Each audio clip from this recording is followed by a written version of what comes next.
ओम शांति। कैसी लग रही है इस मधुवन की भट्टी?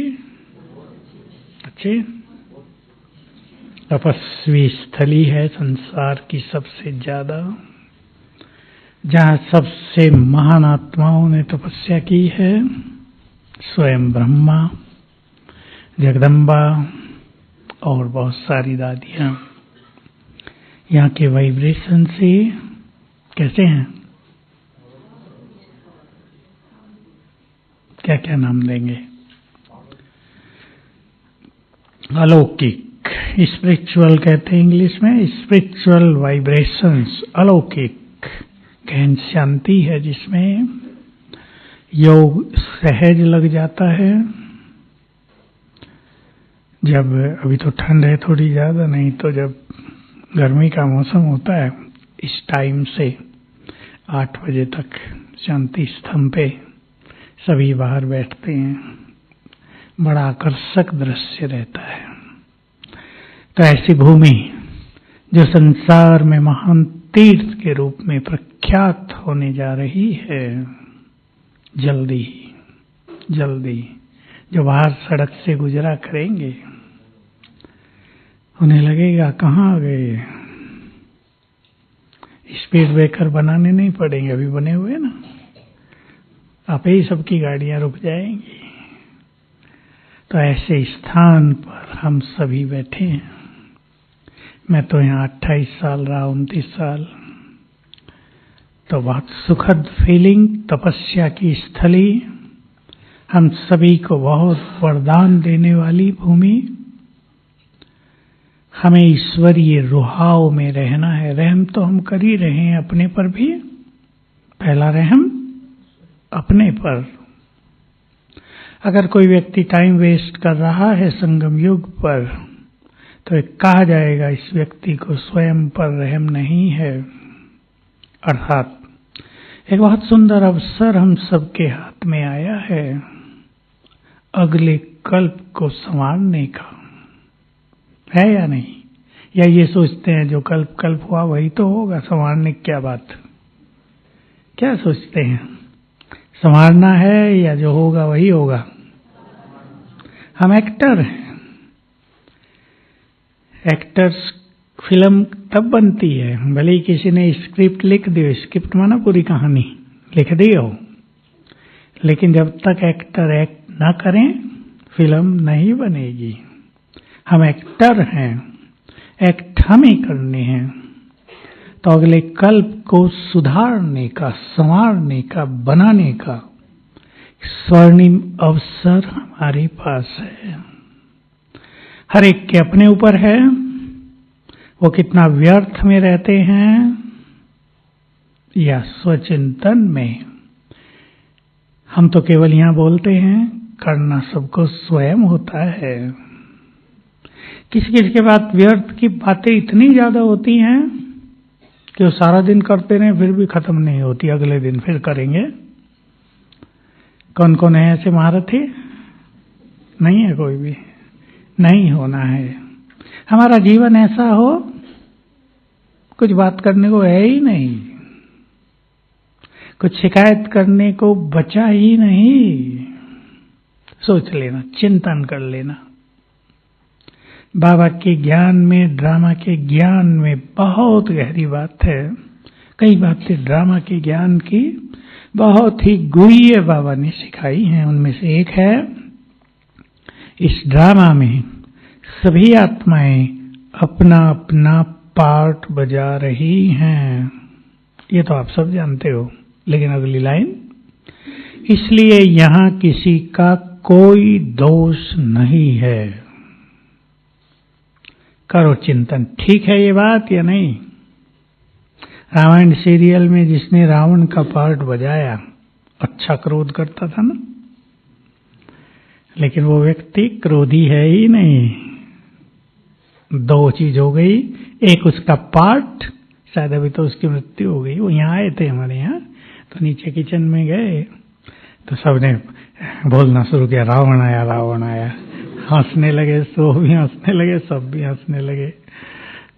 वो खुद ही कह रहा था, मुझे तो क्रोध आता ही नहीं भाई, वो तो वहां मेरा पार्ट था। तो हम विश्लेषण करेंगे। एक है पार्ट, दूसरा है रियलिटी, वास्तविकता। सब अपना अपना पार्ट बजा रहे हैं, इसलिए यहां किसी का, संभालो अपने अंदर, कोई दोष नहीं है। आपको कोई तंग भी करता होगा, उसका कोई दोष नहीं है। क्यों?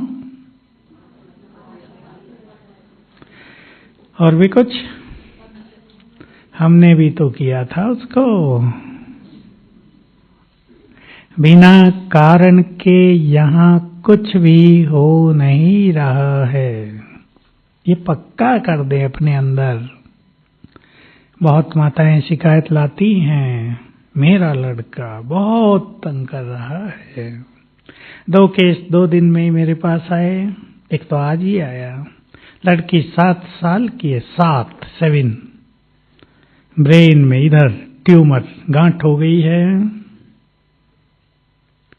कैंसर की गांठ। कीमो लगती है, एक थेरेपी है कीमो जलाने की। बहुत कष्ट होता है, जितना कष्ट होता उससे ज्यादा कष्ट माँ बाप को होता ही है ना, जुड़े हुए हैं। 3 दिन पहले आया, एक लड़की को ब्रेन में, वो 9 साल की, टीबी हो गई।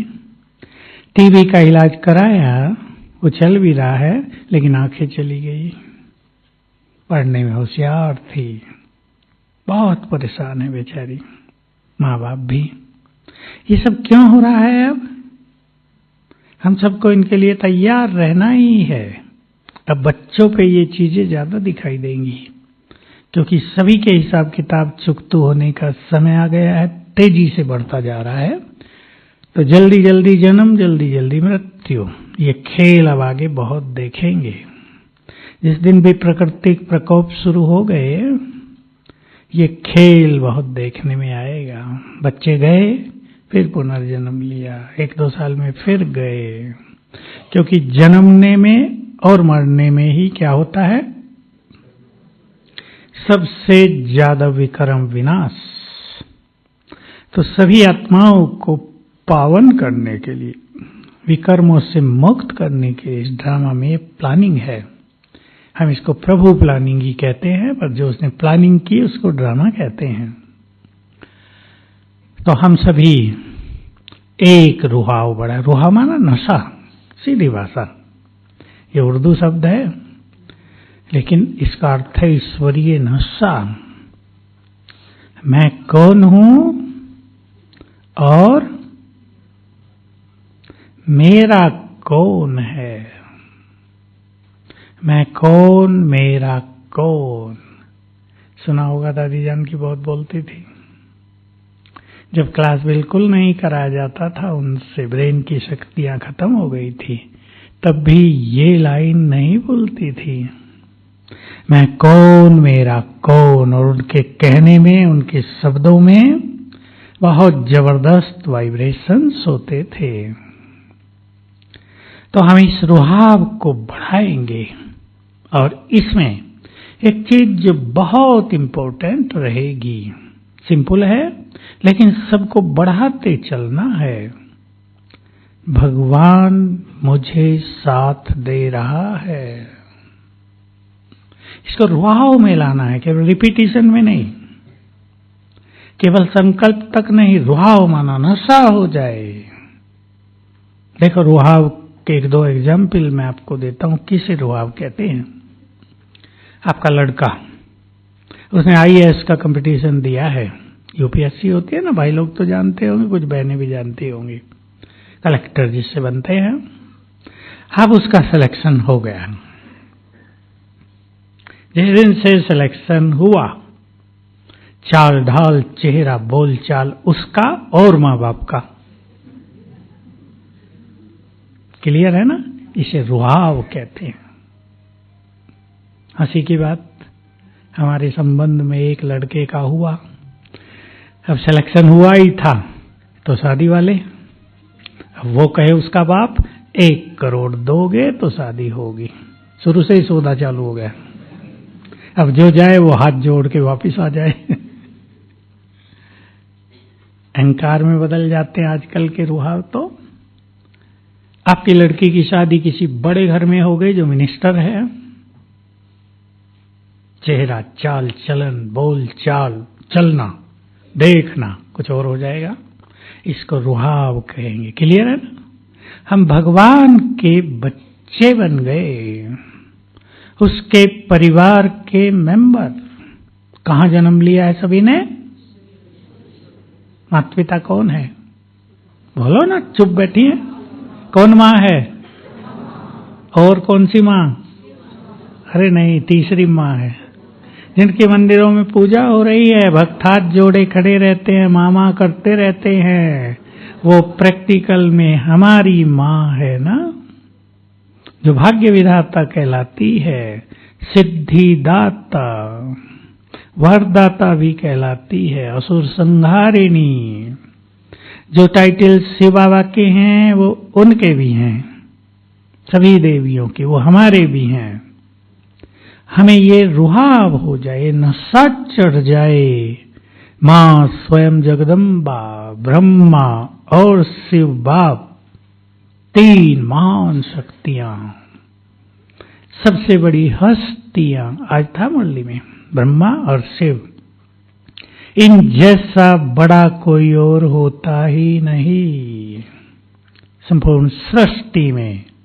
ये दोनों सबसे ऊपर, सर्वोपरि। शिव बाबा तो है ही इस सृष्टि में ब्रह्मा, नंबर 1 आत्मा जो श्री कृष्ण में बनती है, जिसकी भक्ति में सबसे ज्यादा मान्यता है। शिव के बाद अगर किसी की पूजा, गायन और महिमा है तो वो श्री कृष्ण की। राम की तो केवल रामायण है, रावण का वध और कुछ असुरों का वध, और ज्यादा वर्णन नहीं है, लेकिन रोता हुआ ज्यादा दिखाया। मैं पूछा करता था जब हम छोटे थे कि राम भी विष्णु का अवतार और श्री कृष्ण भी विष्णु का अवतार। श्री कृष्ण के पास सुदर्शन चक्र है, कहीं भी कोई असुर ज्यादा ही कुछ कर रहा है, छोड़ दिया, गया। राम के पास नहीं है, कहां चला गया? दोनों ही विष्णु के अवतार हैं, भक्ति में तो मान्यता है ना। तो एक के पास सुदर्शन चक्र, दूसरे के पास है ही नहीं, कहां चला गया बताओ? जो सुदर्शन चक्रधारी बने वो श्री कृष्ण जैसे, और जिन्होंने छोड़ दिया, अटैची में बंद करके रख दिया अपना सुदर्शन, वो रामवंशी। हमें देखना है हम सुदर्शन चक्रधारी बनते हैं या नहीं। बहुत गहरी विद्या है ये, आत्माभिमानी स्थिति है। चले हम कर ले जरा 2 मिनट के लिए अभ्यास। देखो, हम आत्मा को यात्रा कराएंगे, जिस यात्रा से हम होकर आए हैं वो फिर से करेंगे। बिल्कुल मगन हो जाएं। मैं चमकती मणि भ्रकुटी की कुटिया में।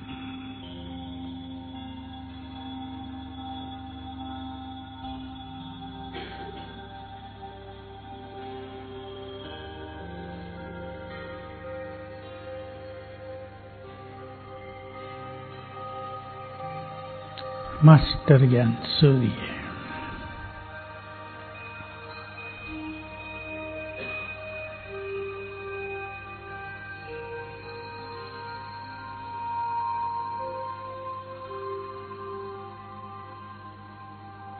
एक समय था मैं परमधाम में थी। चलें बैठ जाएं, ये शांति धाम।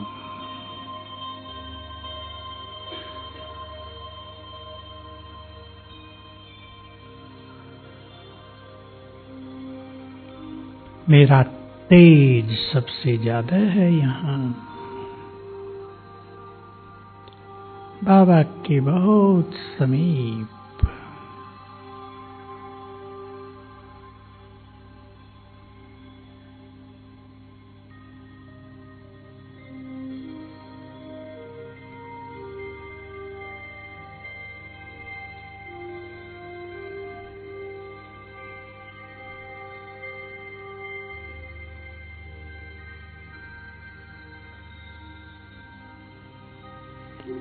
उत्तरी वहां से देवलोक में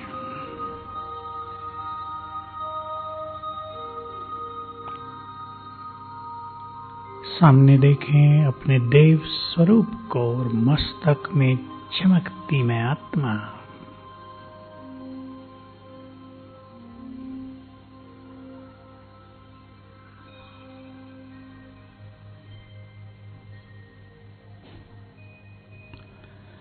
एक शरीर छोड़ दूसरा लिया। चलें इस यात्रा पर। मस्तक सिंहासन पर दूसरे शरीर में, कभी नर कभी नारी। तीसरे में धागे की तरह मणकों को पार करते हुए चली आ रही हूं यात्रा पर।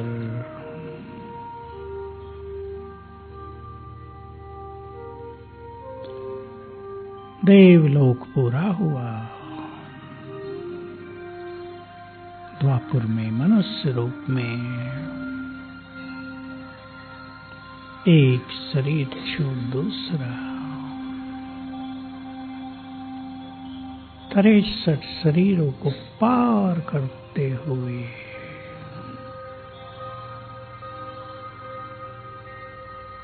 एक से दूसरा, दूसरे से तीसरा, चौथा।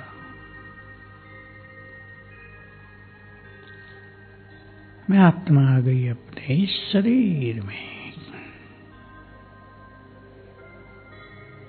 ब्रेन के बीच में हूं।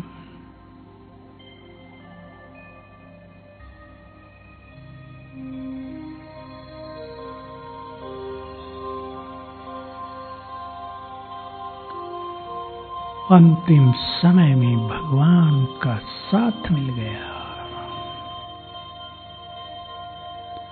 वे सिर के ऊपर छत्र छाया बन गए।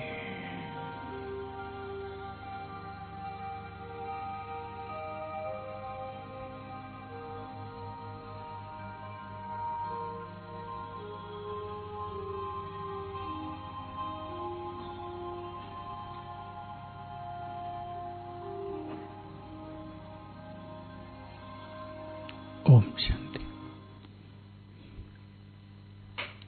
ये हमारा स्वदर्शन चक्र है। इस यात्रा को रोज करना चाहिए। एक बार सोने से पहले करेंगे तो मजा आ जाएगा। सोने से पहले एक बार यात्रा कर लें। जैसे सिंपल क्लियर तो हो ही गया। जैसे अभी आप यहाँ आए और आप सोचे मैं घर से चली थी ट्रेन में, ऐसे ऐसे आई, अब रोड आए, फिर यहाँ आ गए। याद करते ना पिछला? हम भी चले थे परम धाम से और यात्रा पूरी करते करते आ गए। बाबा रोज हमें याद दिलाता है, तुम देव कुल की महान आत्मा निर्विकारी थे। मुरलियों में रोज ध्यान देंगे, रोज आएगी ये बात। तुम निर्विकारी देवता थे, ताकि हमारे निर्विकारी संस्कार जागृत हो जाएं। वो हमारे अंदर ही हैं। संपूर्ण प्योरिटी, संपूर्ण देवत्व हमारे अंदर है। जगाना है उसे। स्मृतियां उसको जगाती हैं।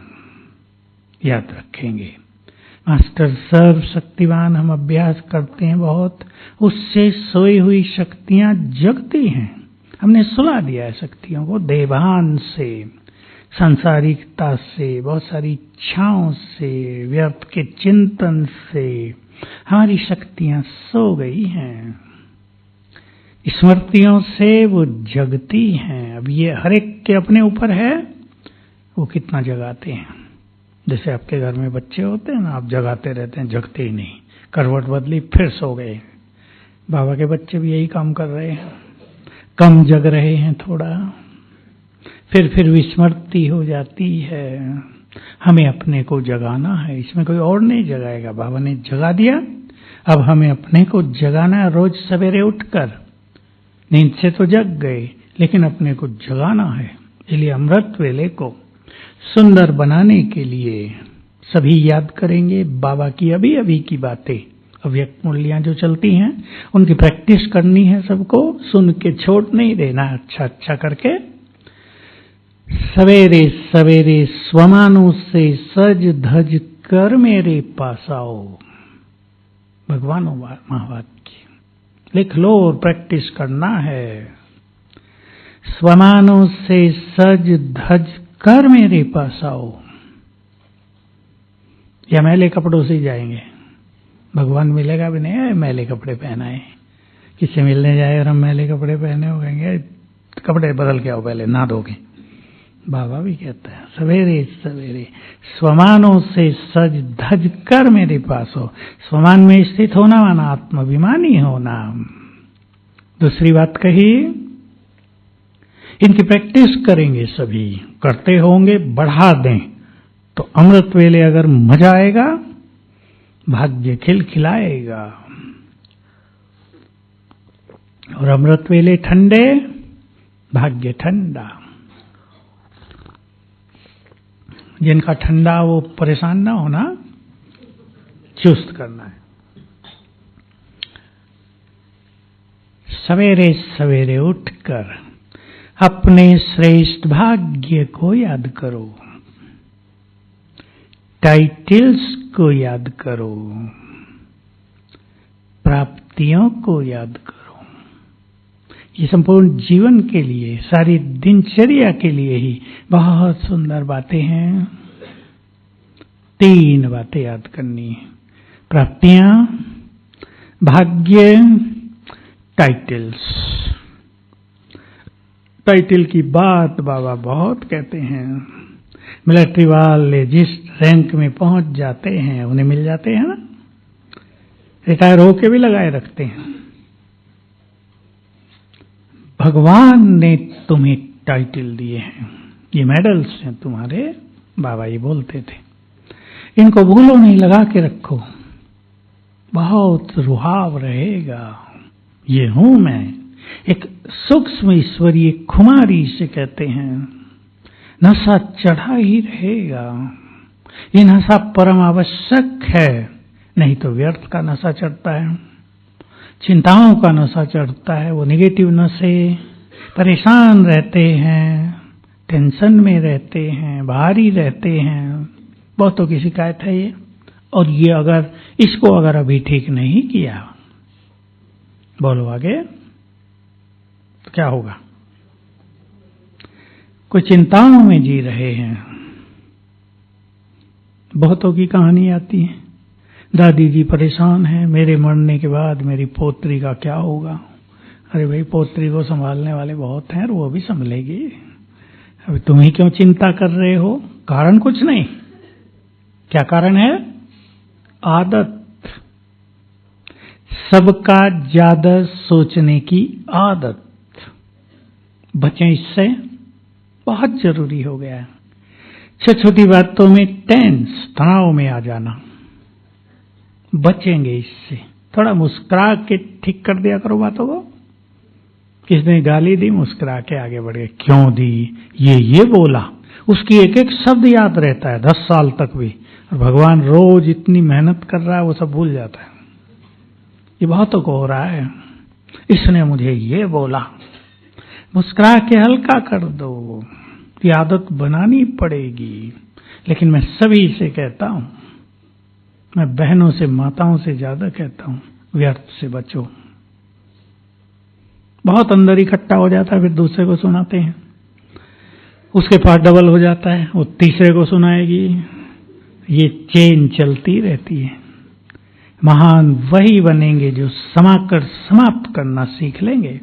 बातें तो सबके पास हैं, सुनाने से आप हल्के तो हो गए। मैं देखता हूं 2 माताएं बैठी हैं, घंटों बात कर रही हैं, यहाँ सामने करती रहती थी, ब्रह्मा बाबा देखते रहते थे।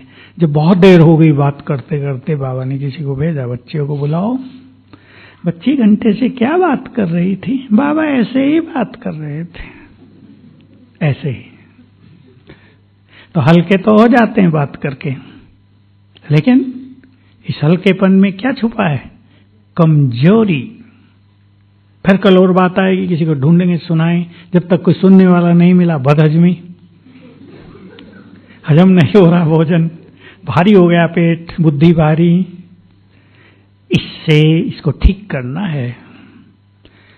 मैंने एक शब्द बोला, ध्यान से सुन लेंगे सभी, समाकर समाप्त करना, इसको बढ़ने नहीं देना। इसलिए समाने की शक्ति का बड़ा महत्व है। इन व्यर्थ की बातों को समाएंगे तो ज्ञान की सुंदर बातों को भी समा सकेंगे। व्यर्थ को नहीं समाते तो ज्ञान भी बाहर फेंक जाता है आपे ही। तो बहुत रुहाव में रहेंगे। चिंतित रहने की आदत, परेशानियों में जीवन जीने की आदत, कईयों के रिलेशन में, संबंधों में कुछ हो ही ऐसा रहा है, उनकी गलती नहीं है। पति बार बार गुस्सा करता है और ज्यादा ही करता है। अब बहन बेचारी क्या करे, दुखी रहती है, परेशान रहती है, ज्ञान में भी है। अब मैं तो उन्हें कहता हूं भाई तुम परेशान ना हो, पर कहना तो सहज है, वो तो कोई भी उपदेश दे सकता है। पर जिसको वहां से गुजरना पड़ रहा है, रात दिन बौछार होती है, भारी पड़ता है ना। लेकिन भारी नहीं पड़ेगा अगर स्वमान ईश्वरीय नशा बहुत अच्छा बनाया होगा। दूसरे की बातों को लाइटली लेना, हल्के रूप से लेना। अब पता चल गया उसको क्रोध है, वो बुरा बोलता है, हर बात में बुरा बोलता है। फोन पे बात करे तो किससे कर रही थी, झगड़ा, बात कुछ नहीं होगी, झगड़ा, छोटी छोटी बातों में झगड़ा करता है। तो जब समझ गए कि इसको क्रोध बहुत है तो क्या करेंगे, बोलो। बाबा कहते रहे वो उस समय माया के वश है, परवश है, उस पे दया करो, रहम। अब ये बात थोड़ी मुश्किल है, सामने कोई लड़ रहा हो रोज, उस पे दया करें या गुस्सा करें, बदला लें या दया करें। भावना तो दूसरी हो जाती है।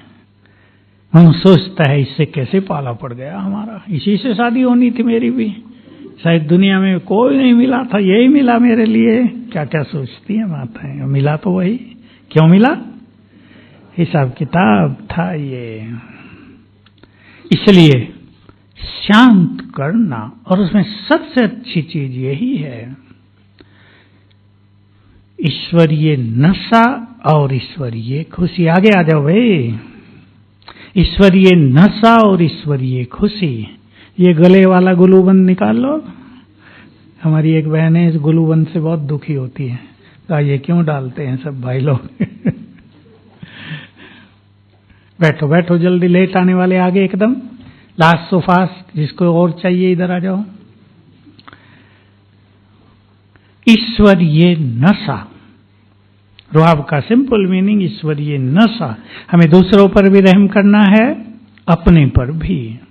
लेकिन दूसरों पर रहम करने का अर्थ ये नहीं, मान लो कोरोना में एक परिवार के सभी लोग मर गए, ये घटनाएं हैं, सच्ची घटनाएं हैं, एक बच गई ज्ञानी आत्मा। अब आपको उस पर रहम तो आएगा ही, क्योंकि उसकी स्थिति अब दयनीय है और उसकी स्थिति पर भी असर आता है। लेकिन रहम का अर्थ ये नहीं कि हम भी रोने लगे उसके साथ, तुम भी रोती हो हम भी साथ में रो लेते हैं, नहीं। रहम का अर्थ है यहां उस आत्मा को मदद करना, और पहली मदद है वाइब्रेशंस देकर उसकी सोई हुई शक्तियों को जगाना। क्योंकि उस टाइम आत्मा ना जाने क्या क्या सोचती है। 2 लड़के मर गए, पति मर गया, अकेली रह गई। जितने केस कोरोना में छपते थे ना अखबारों में या टीवी पे, उसमें 1 जीरो और लगा दो तो रियलिटी आती है। मैं तो अहमदाबाद बहुत जाता हूं, लोग चुपचाप बताते थे इतने मर गए हैं। अगर सरकारें बता दें तो एकदम भय फैल जाए, उनकी बात ठीक है भाई, इतने कैसे बताएंगे।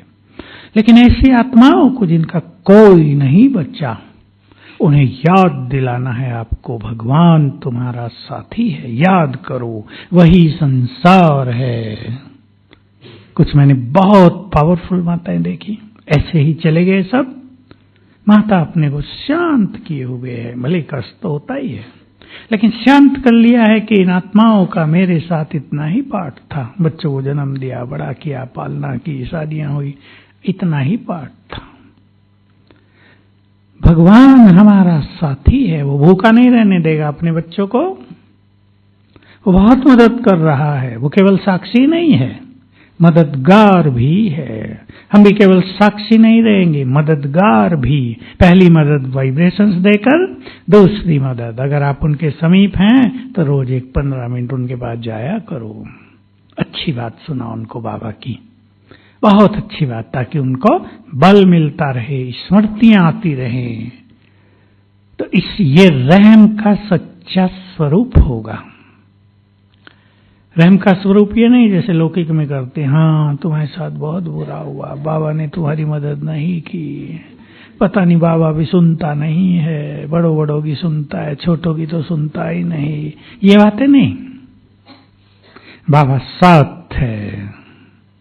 हर बुरी घटना के पीछे एक सुंदर राज भी समाया होता है। जो मनुष्य हर इवेंट से, हर घटना से पॉजिटिविटी ले ले, वो बुद्धिमान। समझ रहे ना ये भाषा?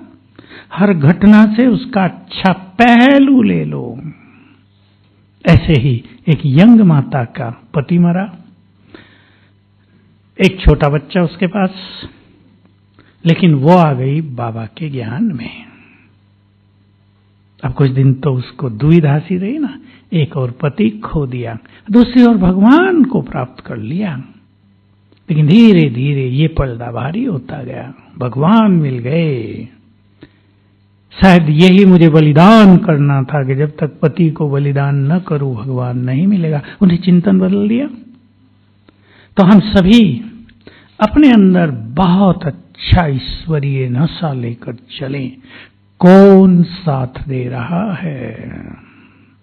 ये केवल गायन तक नहीं, गीतों तक नहीं, इसको नशे में ले आए। भगवान साथ दे रहा है, जिसका साथ मिलने के बाद और किसी के साथ की जरूरत ही नहीं रहती। मैं एक माता का सुंदर अनुभव कई बार क्लास में सुना चुका हूं, लेकिन आज फिर सुना देता हूं, जो बहुत सुंदर है। कोरोना में अभी उसे भी कोरोना हुआ, तो वो रोज भोग लगाती थी बाबा को। अब वहां नहाने धोने का कुछ नहीं होता। 5 दिन जब हो गए, अभी ब्राह्मण स्नान न करें, कपड़े न बदलें, तो आधा मजा तो वैसे भी घट जाता है, खुशी खत्म रहती है। और भोग भी नहीं लगा रही, वो बाबा से बातें कर रही है। उसने सुनाया मुझे, विजन सरोवर में भट्टी में आई थी, कहा मैं तो एक अनुभव सुनाने आई हूं, समस्या लेकर नहीं। ये अनुभव सुनाने लगी।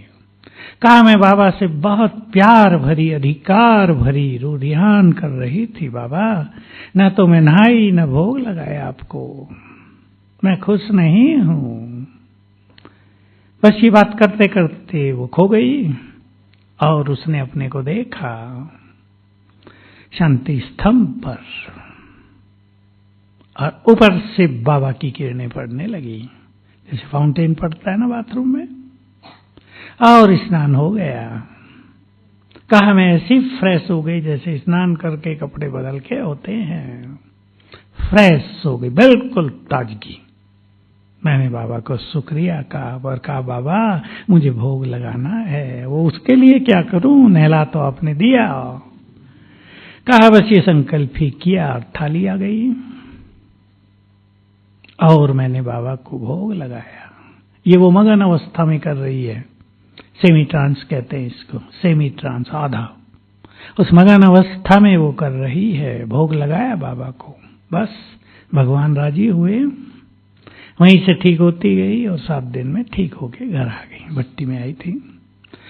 ये भावनाओं का फल, भोग का फल। एक माता आज भी सुना रही मुझे, गए सब लोग भट्टी करके, कल भट्टी पूरी हुई, आज गए। कहा मैंने मेरे पास बहुत बड़ी समस्याएं थी। अभी देखो वो ज्ञान में भी अच्छी नहीं, ज्यादा समय से नहीं है, शायद 8 मास से थी, अभी आई थी शाम को। कहा 21 दिन सवेरे उठ के भोग लगाया बाबा को, समस्याएं खत्म। क्या ऐसा लगता है जीवन में कोई समस्या रही ही नहीं। इसलिए जिसको बहुत समस्याएं हों, परिवार की, काम धंधों की, बीमारियों की, बच्चों की समस्याओं का तो कोई अंत नहीं हो रहा है, भोग लगाएं बाबा को। खुद न लगा सकें, सेंटर में जो गुरुवार को लगता है उसमें कुछ दें, 21 गुरुवार को कुछ भी लगाएं, बहुत गुड रिजल्ट होंगे। मैंने 1-2 साल से ये प्रयोग शुरू किए हैं, बहुत अच्छे परिणाम आ रहे हैं इन चीजों के। तो हम सभी इस नशे को बढ़ाएंगे। देखो बाबा रोज मुरली में क्या क्या कहते हैं, आप सब नोट करते होंगे, बस जरूरत इस चीज की है, उसको स्मृति में लाना है।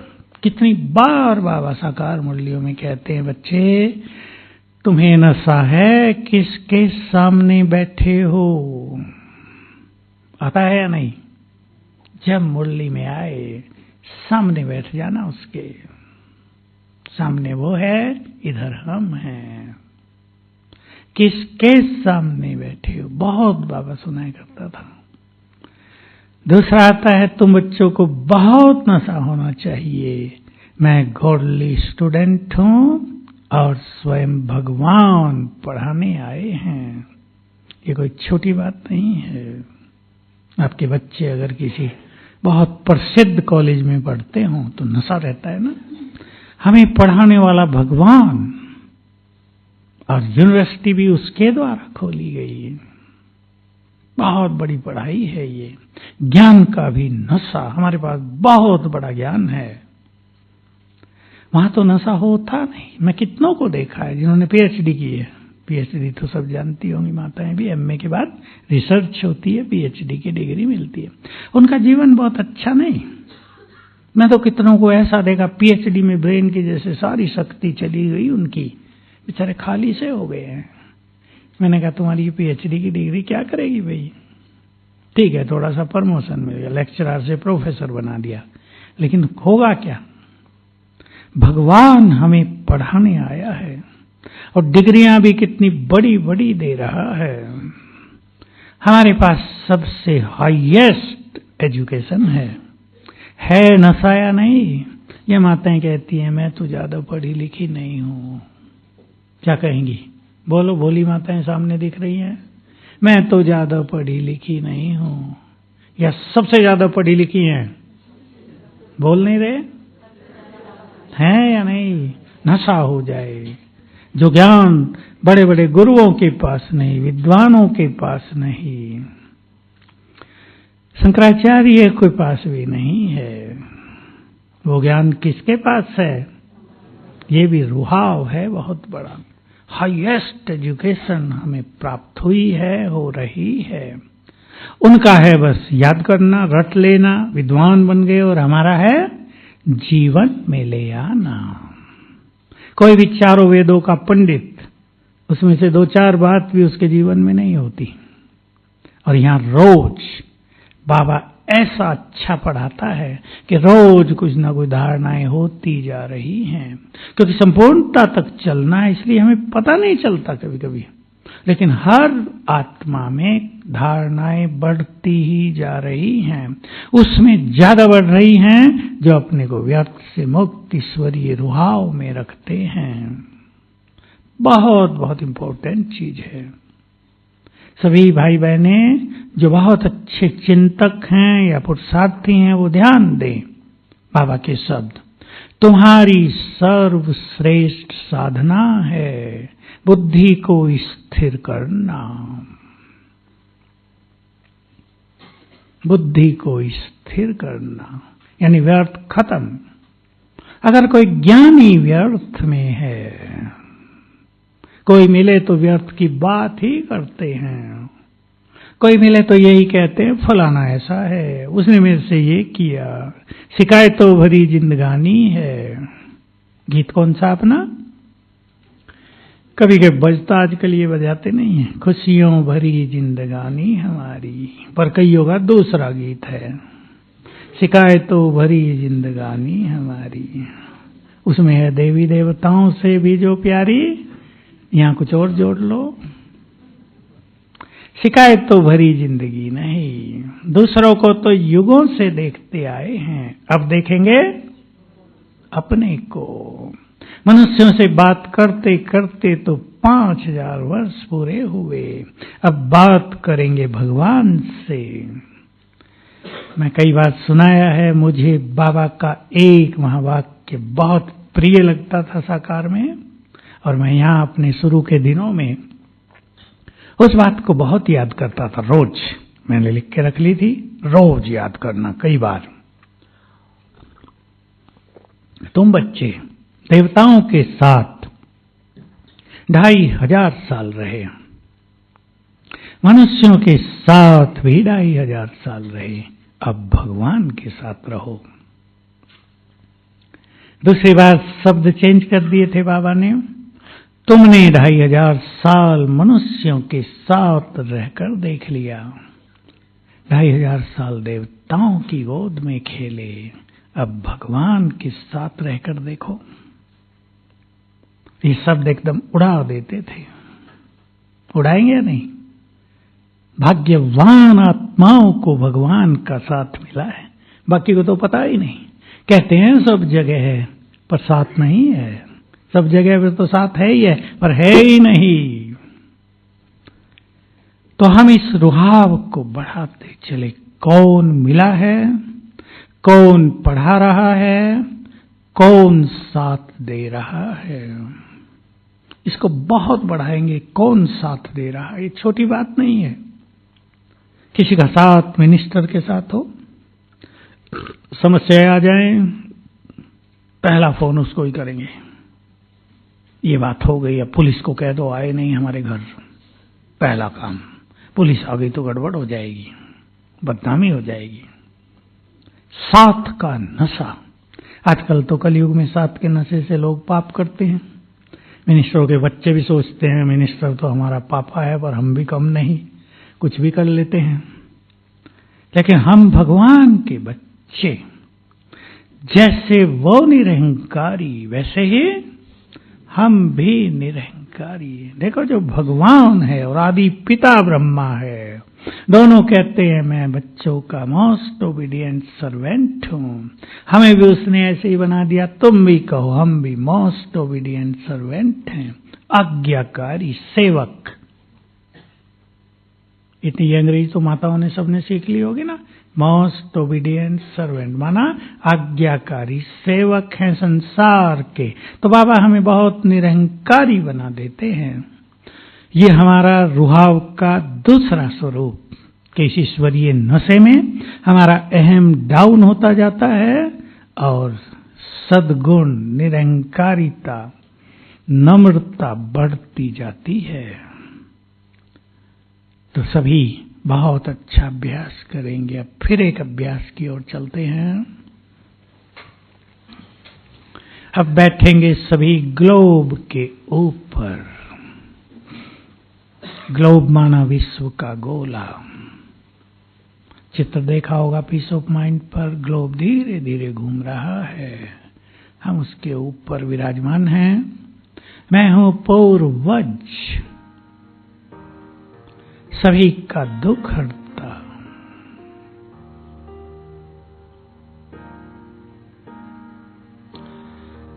सभी का कल्याण करने वाला।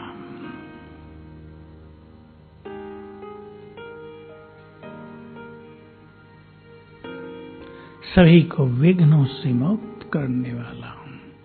बहुत अच्छी तरह भर दें संकल्प अपने अंदर।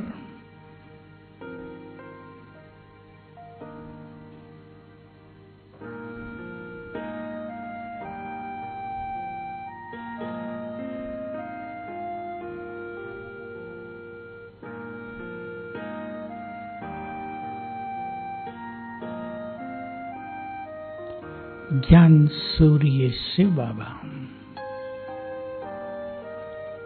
सिर के ऊपर, थोड़ा ऊपर देखें,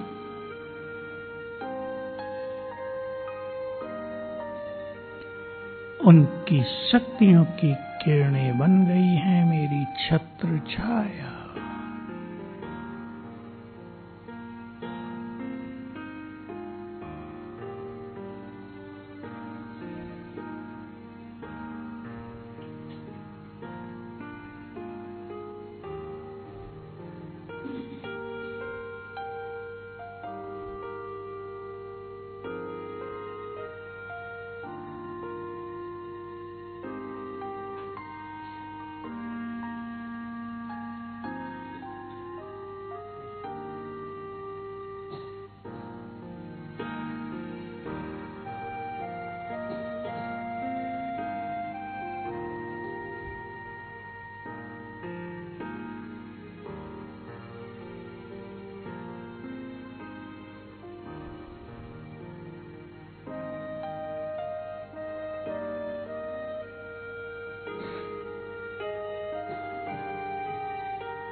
अब अपना स्वरूप देखें। मेरे अंग अंग से शक्तियों की लाल किरणें चारों ओर फैलने लगी।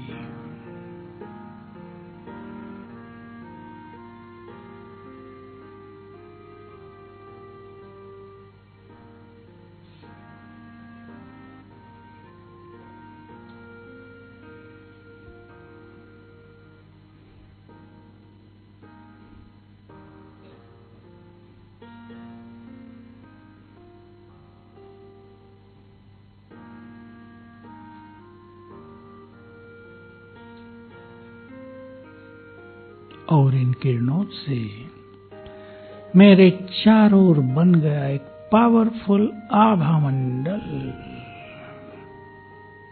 चारों ओर शक्तियों का घेरा, बहुत तेजस्वी। बैठ जाएं इस घेरे के बीच में।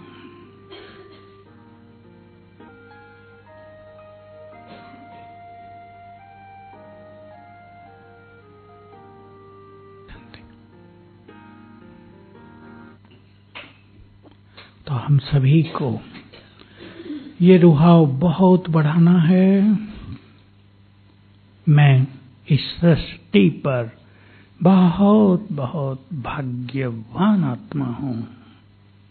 हैं? हाथ उठाओ जो हैं। यहीं हाथ उठाए या घर में भी उठाएंगे?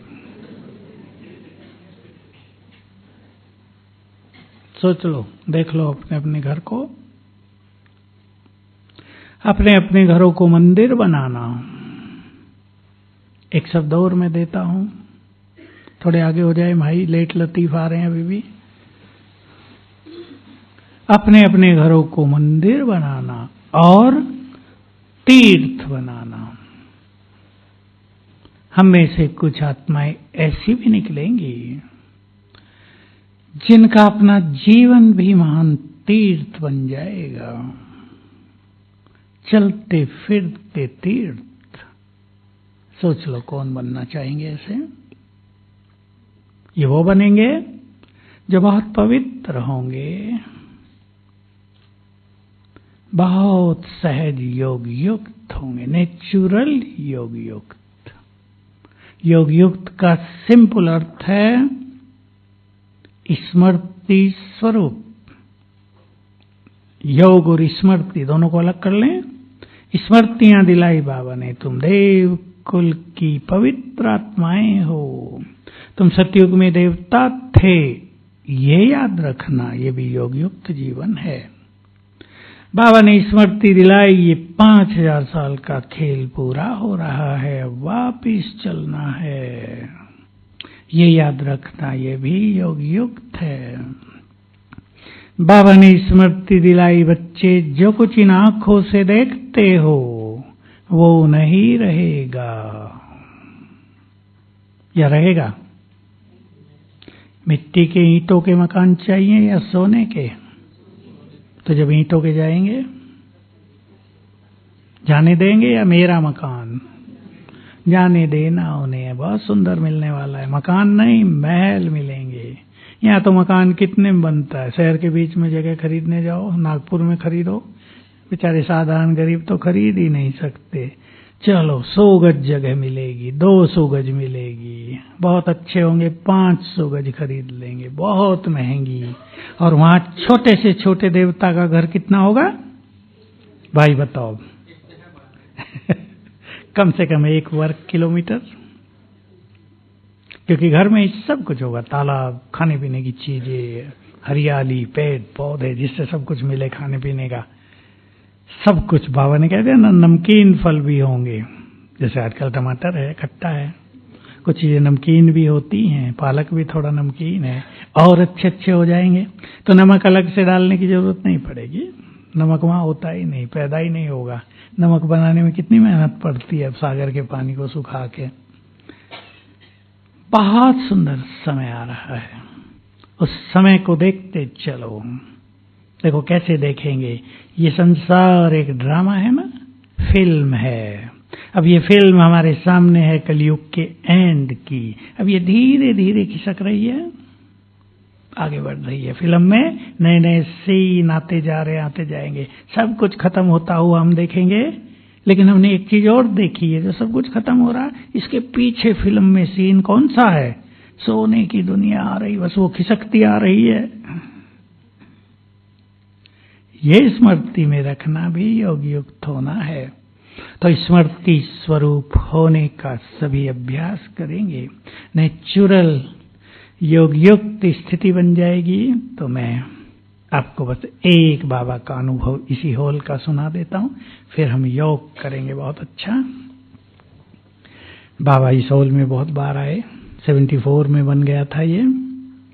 और चलो 2 अनुभव सुनाता हूं इस हॉल के। एक बहुत पावरफुल है। पहला इसमें दीवारों पे केवल सीमेंट हुआ था, फर्श नहीं पड़ा था, टीन की छत थी। टीन की पड़ती है ना, कैंची जिसे कहते हैं, लोहे के ऊपर डाल के ऊपर छत। लाइट टेम्परेरी लगाई गई, बाबा को बुलाया गया, हम सब बैठे थे, दरी बिछती, उसमें नीचे से कंक्रीट चुभती भी थी, एक्यूप्रेशर हो रहा था, बैठ के मुरली सुन रहे थे।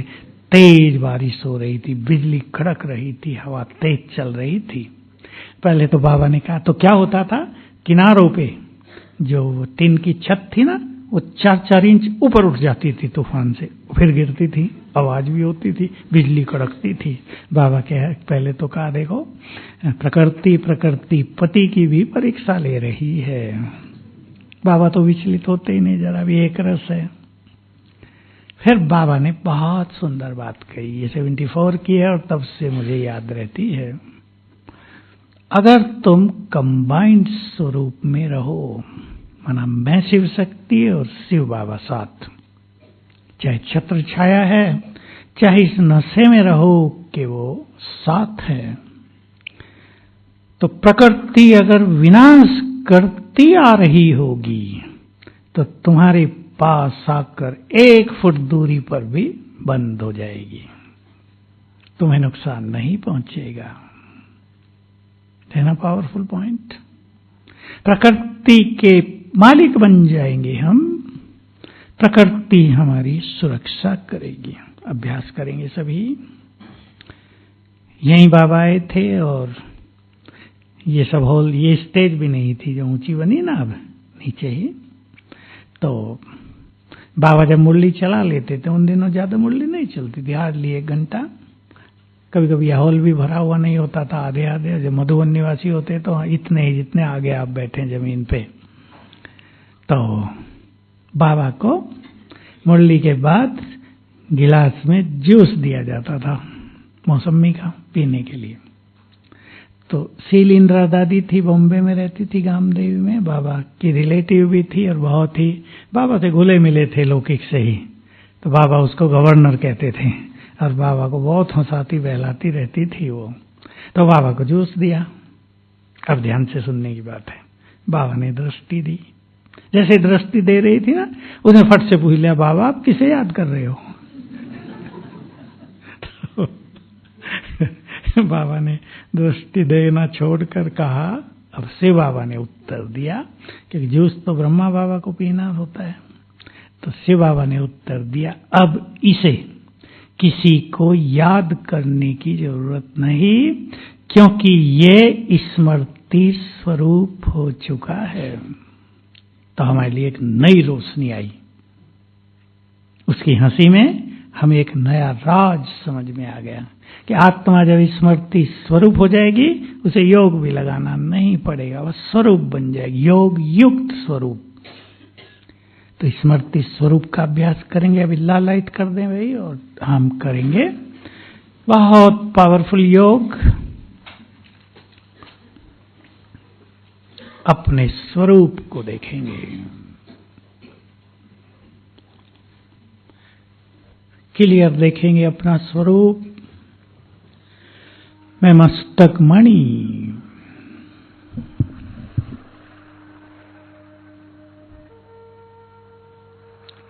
चमकता दिव्य सितारा,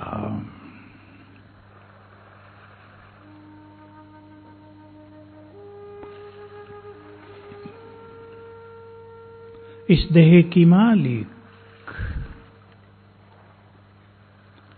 प्रकृति की कुटिया में बैठेंगे अंदर।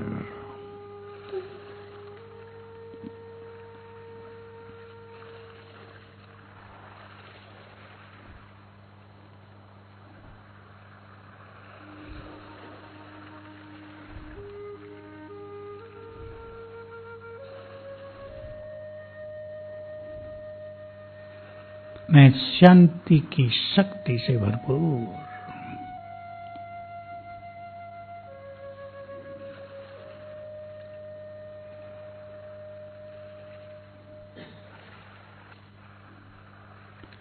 मुझसे चारों ओर शांति की किरणें फैल रही हैं।